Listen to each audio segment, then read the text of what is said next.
कि ये हमारे रीत वंश कुल में चला आ रहा है और सब निभाते चले आ रहे हैं, उससे अभी तक चला आ रहा है।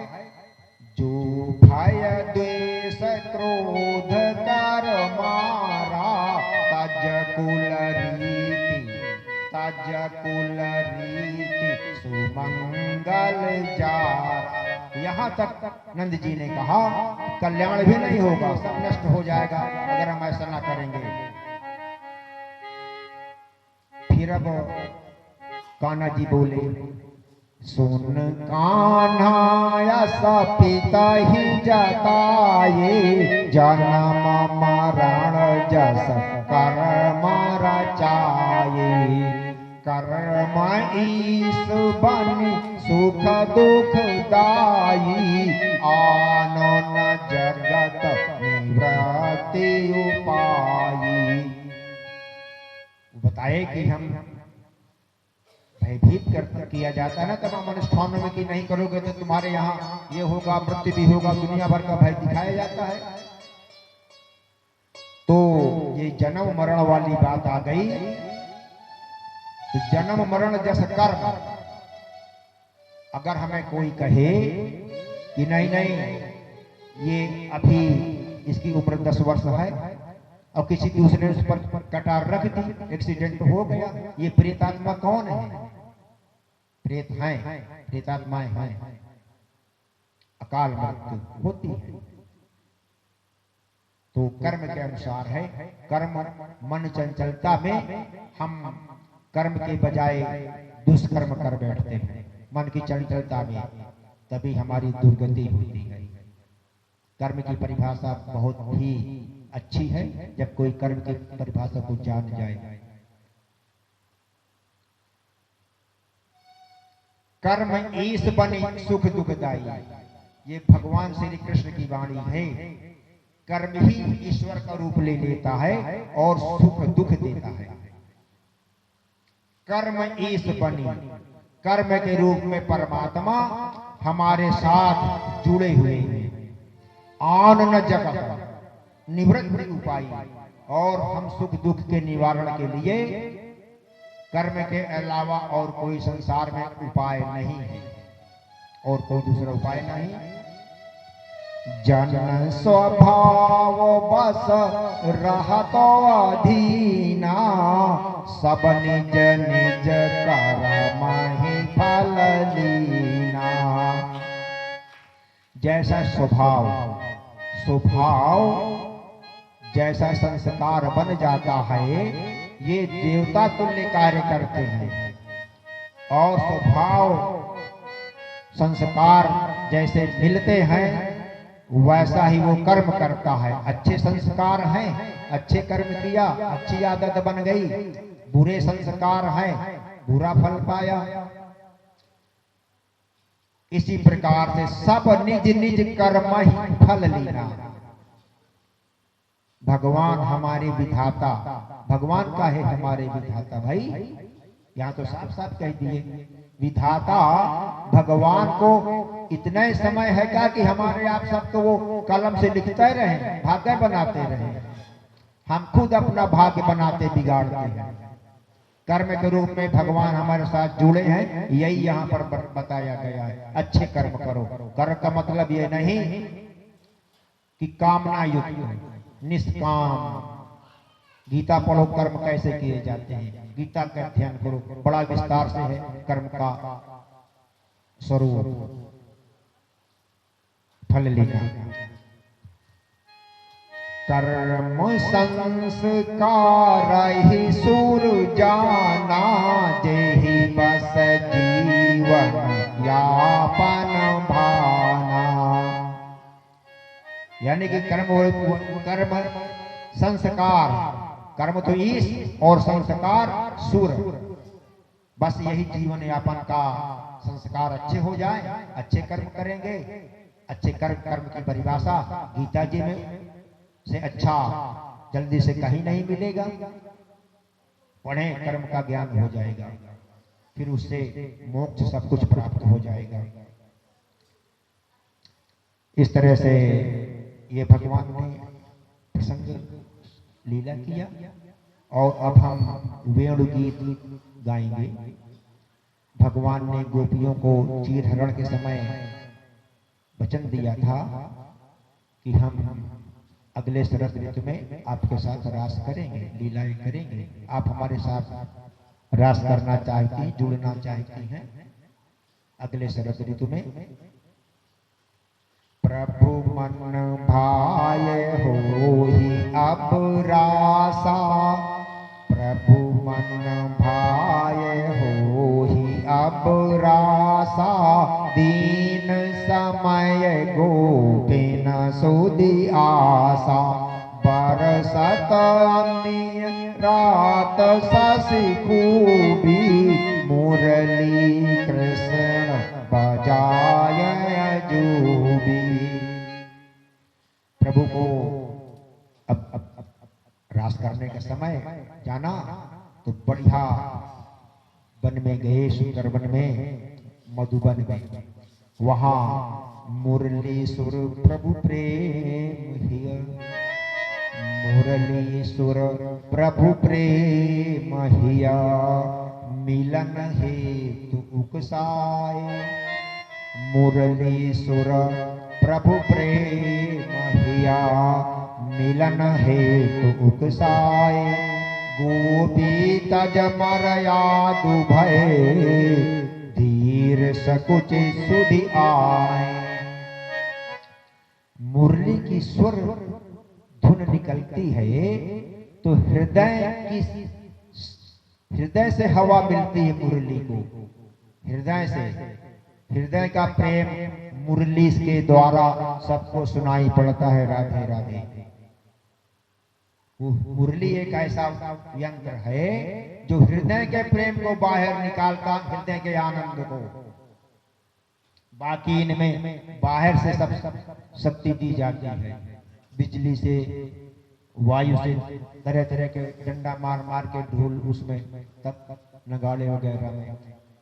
मगर परंतु मुरली जो है वो हृदय से प्रेम आनंद को बाहर बिखेरती है। तो कौन ना भगवान के हृदय आनंद को पाकर मस्त हो जाए, नाचे, सब कुछ भूल ना बैठे।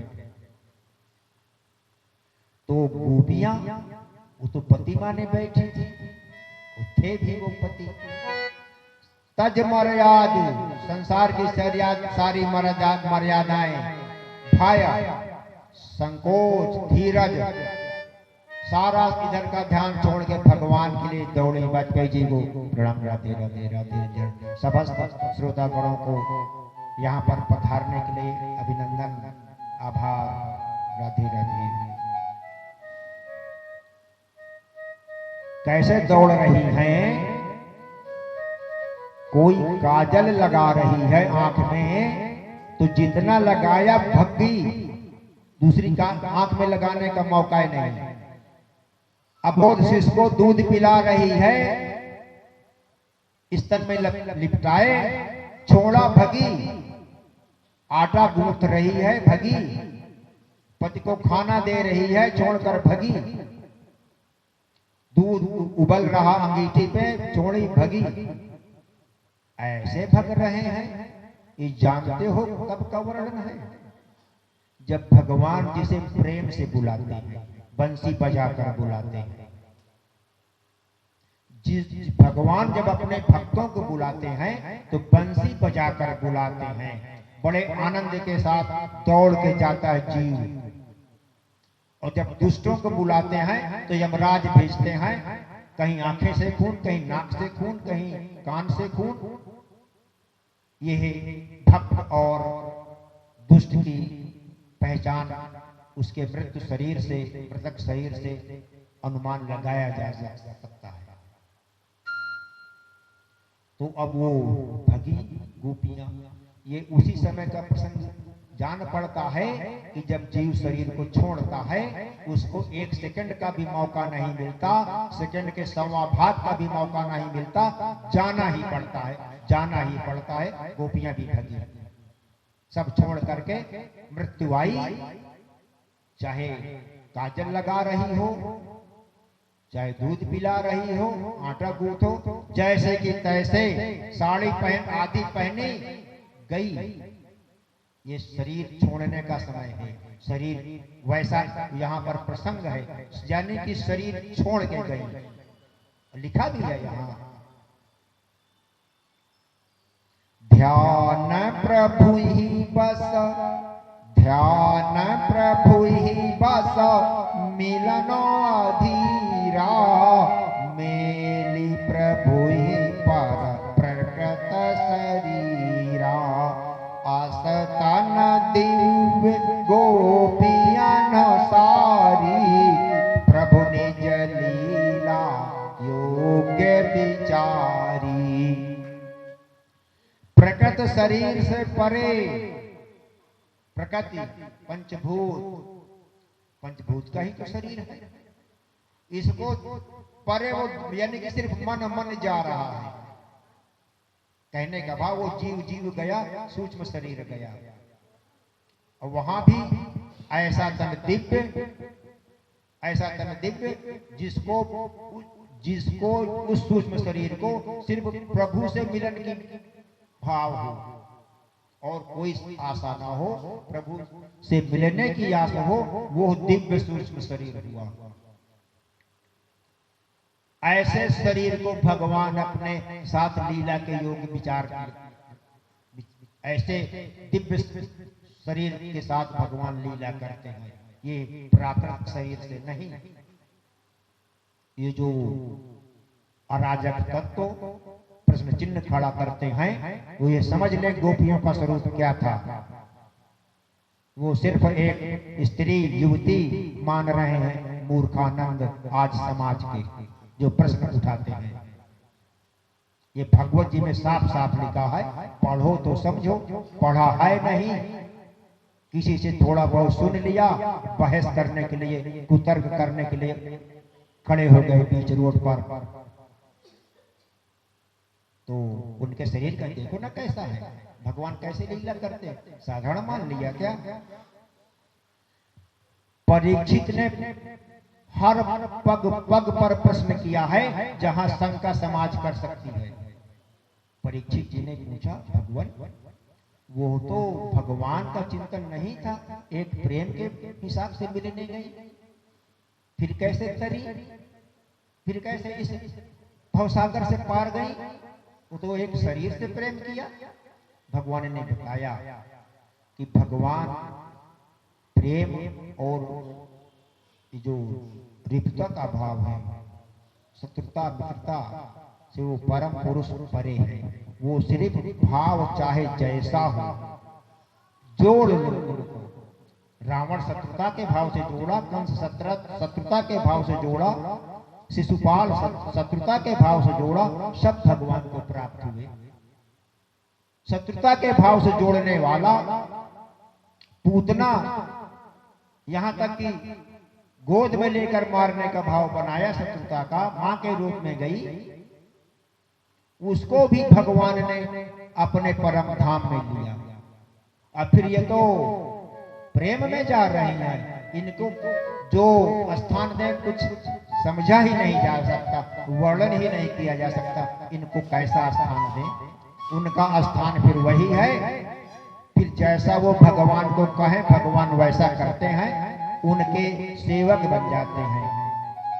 ऐसे ही भाव वाले भक्त के भगवान सेवक दास बनते हैं। जैसा चाहे नचाओ, चाहे फूंका रखो, चाहे डंडे मारो, वो सब भगवान बर्दाश्त करते हैं। भोलेनाथ वैद्यनाथ वो डंडा मारने नहीं तो प्रकट हुए थे, भाव था वो दूध पे लेता है मेरी गैया का, अब मैं रोज डंडा मारूंगा जाके, तब पानी पीऊंगा, भोजन नाश्ता करूंगा। एक दिन भूल गया था, ओ खाने पे बैठ गया, आज मैंने डंडा नहीं मारा, खाना छोड़ के गया डंडा मारने शिवलिंग में भोलेनाथ जी को। भगवान प्रकट हुए, ओ मेरी इतना ध्यान, खाना छोड़ के आ गया, मांग क्या चाहिए। बस प्रभु आपके पहले मेरा नाम जुड़ जाए, तभी वैद्यनाथ धाम हो गया। तो उनको सिर्फ सूदी से मतलब है, उनके ध्यान से मतलब है। वही हाल यहाँ पर गोपियों का हुआ।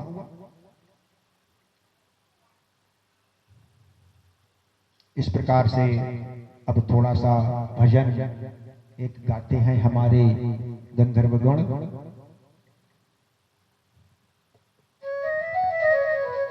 भजन बहुत छोटी सी गाएंगे।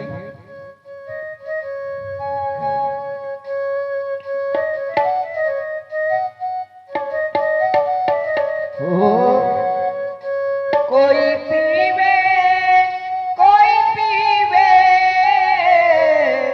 कोई पीवे संत सुजान राम रस मीठा है राम रस। समय की बड़ी कीमत है और यहाँ 2-3 घंटे में हम ज्यादा क्या लीलाएं गा सकते हैं भगवान की। तो ज्यादातर समय गाना भजन तो हम YouTube पर अपने घर पर 24 घंटे सुन सकते हैं। यहाँ पर भगवान की लीलाओं का ज्ञान प्राप्त करें, ज्ञान यज्ञ है, मेरा यही प्रयास है। भगवान के पास आप पहुंचती हैं दौड़ दौड़ के। भगवान कहते अरे तुम सब रात में, भयानक रात में अपने घर परिवार पति भाइयों को पुत्रों को छोड़कर आई हो। अब वो है तो युवती 5-5, 6 साल की, 7-7 साल की, अपने बच्चों तक को छोड़ के आई, पुत्रों को। इसका क्या मतलब है? अनेकों जन्म का भाव जुड़ा है यहाँ पर। अनेकों जन्म से जो ऐसे भाव से दौड़ता है वो इस लीला में सम्मिलित होता है। अनेकों जन्म। वहां पुत्रों को क्या कहने का मतलब है? वहां किसी की पुत्रता था न विवाह, न कुछ, छोटे छोटे बच्चे हैं। इसका मतलब वहां अनेकों जन्मों का भाव लिया गया है। तब पुत्रों तक को छोड़ के आई। अनेकों जन्म की कहानी है यहाँ। तब आज भगवान से वो लीला करने के लिए भगवान के संग मिल रहा है। अब तो ये सब देख लिया। यहाँ जाओ, तुम्हारे घर में चिंतित होंगे तुम्हारे पति पुत्र, जाओ लौटो। हम नहीं जाएंगे। बहुत दुखी हुई, रोई, बहुत रोई। यहाँ पर भगवान फिर बता रहे हैं कि आपको जाना चाहिए। क्यों जाना चाहिए? वो कह रही हैं कि ना ना, हम आपको छोड़कर नहीं जाएंगी। और ये गोपियों को अच्छा न लगा कि भगवान कह रहे हैं हम तो सब छोड़ के आ गए, और ये कह रहे हैं जाओ जाओ, बस यहाँ का दृश्य देख लिया है। रात वैसे भी भयानक होती है, औरतों को वैसे भी जंगल में न जाना चाहिए, और तुम आ गई फिर। चलो चलो, अब ये सब फल फूल, सब फूल देख, भगवान जहाँ जाते थे वहां सब फल फूल रात में भी खिल जाते थे। नजारा देख लिया, जाइए, चिंतित होंगे। नहीं मानती। भगवान फिर नारी धर्म बता रहे हैं। नारी धर्म बता रहे हैं। ये भगवान के मुखार बिंदु से है। इसको देवियां गौर से सुने, ध्यान से सुने। निर्धन कै सुभाए पति संगा, निर्धन कै सुभाए पति संगा, कैसे दुर्गुण भेद न चंगा, उत्तम लोक लालसा नारी, छाण पात की तजहि न पारी, चार पति से वही जो नारी, सोत्रिय निंदित जगत पुकारी, जेहि कारण परलोकहु नासी, अपयस धरनी दुर्भग भवहासी। श्री राधे। भगवान ने बताया कि कैसा भी पति निर्धन है, निर्धन हो, उसका संग कभी ना छोड़ो, वो संग सुशोभित होगा। पत्नियों के लिए बड़ा आदरणीय होगा। कैसे दुर्गुण भेद न रखिए, बड़े स्वच्छ भाव से उसका साथ दीजिए, उसकी सेवा में रहें, उसका संग करें। ऐसी नारियां जो उत्तम लोक को चाहती हों, वो ऐसा व्यवहार करें पतियों के साथ। छाण पात की तजह न पारी, यहाँ पर भगवान श्री कृष्ण ने ये नहीं कहा किसी भी पति को नहीं छोड़ सकती हो। कैसे पति को? पात की, जो पर स्त्री गामी है, छोड़ सकती है, स्त्री का अधिकार है। गामी